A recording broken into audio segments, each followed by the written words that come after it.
How's it going, everyone? Maximilian here, and welcome back to another Black Ops 2 with Maximilian video. So we're going to be talking about the DLC maps today. If you guys did not catch the previous episode, I was breaking down the Peacekeeper, how I think it's effective from certain ranges, and how it's a much different SMG than it's ever been added in Call of Duty before. But today we're talking about maps. All of the new maps that were added as DLC to Black Ops 2. And it's overall a good impression. I was talking about this before, how in the previous video, I think the maps in Black Ops 2 for the DLC faction are actually pretty good.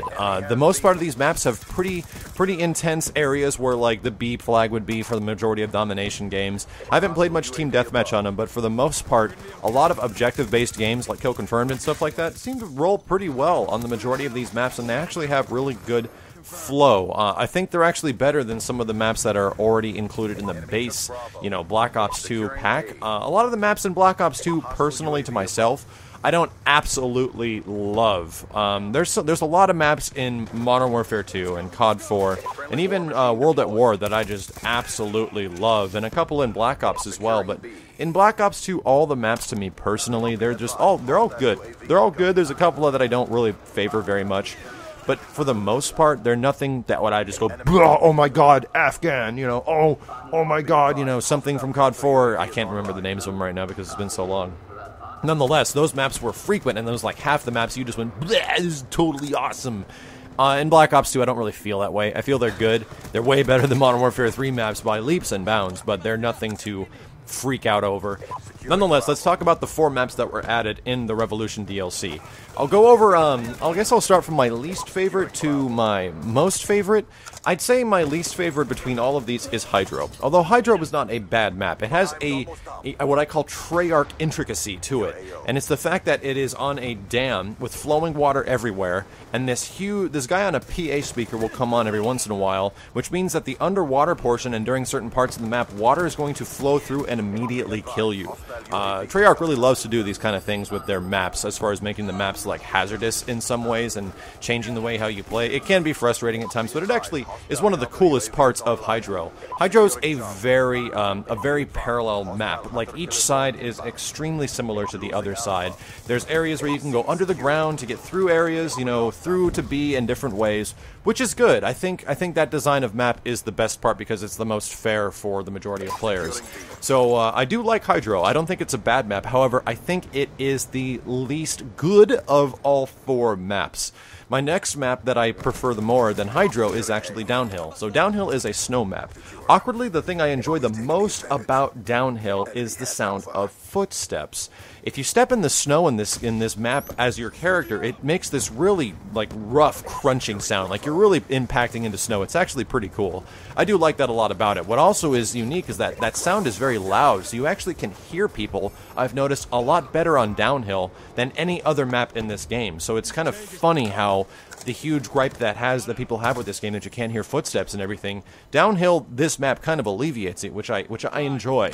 But for the most part, the map is pretty tiered based. There's a high end portion near A and C, and it goes down a bit into B where it sinks in, and there's there's a huge scaffolding that lines up all of these passenger cars that go through where you would snow lift people, and these snow lifts can actually kill you in a heartbeat. Literally, you will die if you even touch one barely. So you got to stay far away from those. For the most part, there's a pretty annoying thing above B. There's this little really powerful window that people can look out, and as soon as you get that window, you kind of just win all of domination. That kind of bugs me, but for the most part, aesthetically, it's a pretty good looking map.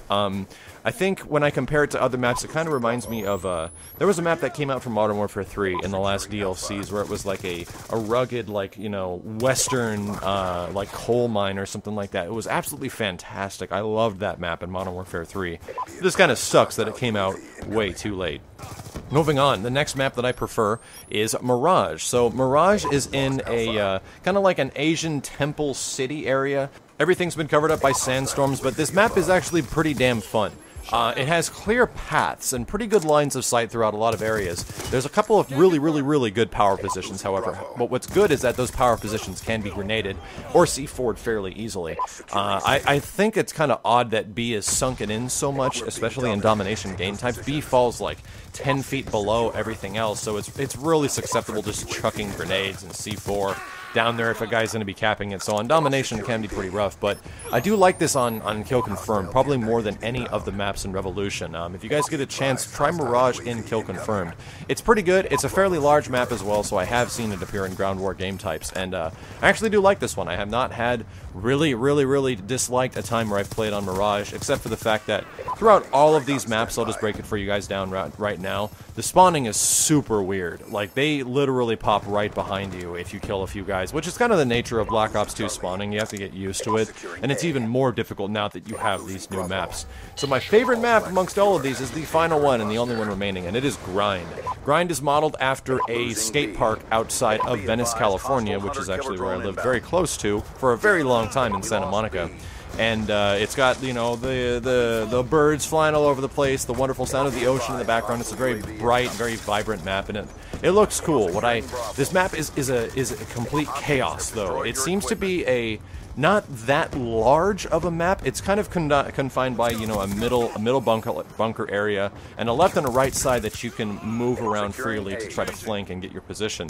There's not a lot of underground passages, or very few in this one. It's kind of linear as far as the vertical depth of the map, but I think that's good. Grind is kind of like the most crazy map in this game. B is an absolute just slaughter of people. There's like 4 ways that you can get into B really quick, so it's really hard to get as far as domination, but for the most part, I've had the most fun playing on Grind than any map so far in the Revolution map pack.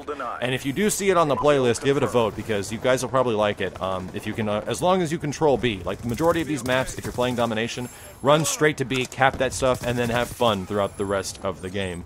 That is my personal advice that I've had so far playing all these new map packs. So let me know what you guys think of the maps. Leave me a comment below if you did enjoy the video. I'll be back very soon with that series following up, which is going to be called Make 'em Quit, and there have been several times, even during these Revolution map packs, where that has happened, and I'm going to start up this new series. My name is Maximilian, and I'll see you guys next time.